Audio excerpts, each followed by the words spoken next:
Good evening, boxing world, and welcome to another edition of Fantasy Bout Hour, the channel dedicated to bringing you fantasy matchups on a regular basis. If there's a particular matchup that you want me to cover, please leave it in the comment section, and I promise to honor your request. Please subscribe and hit the bell notification. The one I'll be bringing you tonight comes by way of request, and this is coming from the Blade Man.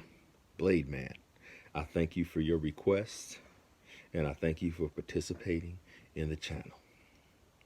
The one that he mentioned was Oscar De La Hoya versus Zab Judah. I personally think this is an interesting matchup. Some may beg to differ, but I'm going to give my analysis anyway. And of course, I'm a big believer in that styles make fights. I don't think resumes makes fights. I don't think accomplishments makes fights, because at the end of the day, when the bell rings, it's just the two of you inside the ring, and your accomplishments can't fight for you, and your resume can't fight for you. Your experience may be able to fight for you, but nevertheless, styles makes fights.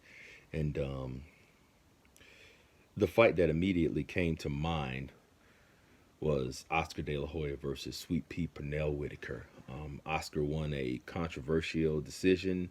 Most feel that Pernell Sweet Pea Whitaker won. So I kind of look at this as the blueprint. And I'll explain why. Zab Judah is a slick southpaw with great speed and great reflexes. Zab Judah was an extremely dangerous fighter, and especially with his lead left hook that you never saw coming. So no matter who he's fighting, that's always a factor.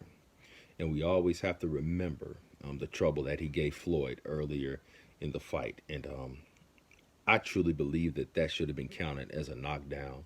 And I'm a diehard Floyd fan, so just trying to be objective here.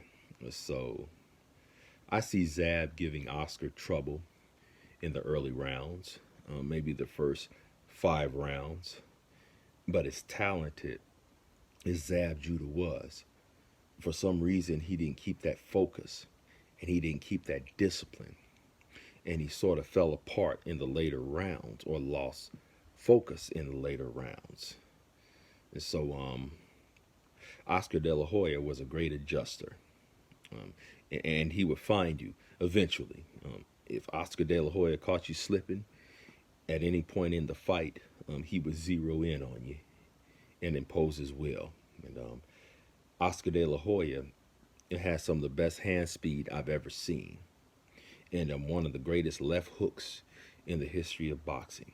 So I could see Oscar De La Hoya having trouble locating Zab Judah and zeroing in on Zab Judah. And I see Zab Judah, having some success early in the fight. And I really see this as a repeat of the Miguel Cotto fight, to tell you the truth. Oscar may stop him in more devastating fashion. I believe Oscar may stop him earlier than Cotto did. Great fight, by the way. I'm referring to Judah versus Cotto. And so I know a lot of people like to get down on Zab, but we can't argue that he was a talented fighter, that he had some speed, that he had some flashiness, and he showed some flashes of Pernell Sweet Pea Whitaker. Held his own against Sweet Pea Whitaker in sparring sessions, but his downfall in other fights would be his downfall in this fight. He either loses focus or gets fatigued in the later rounds. And I see Oscar coming on in this.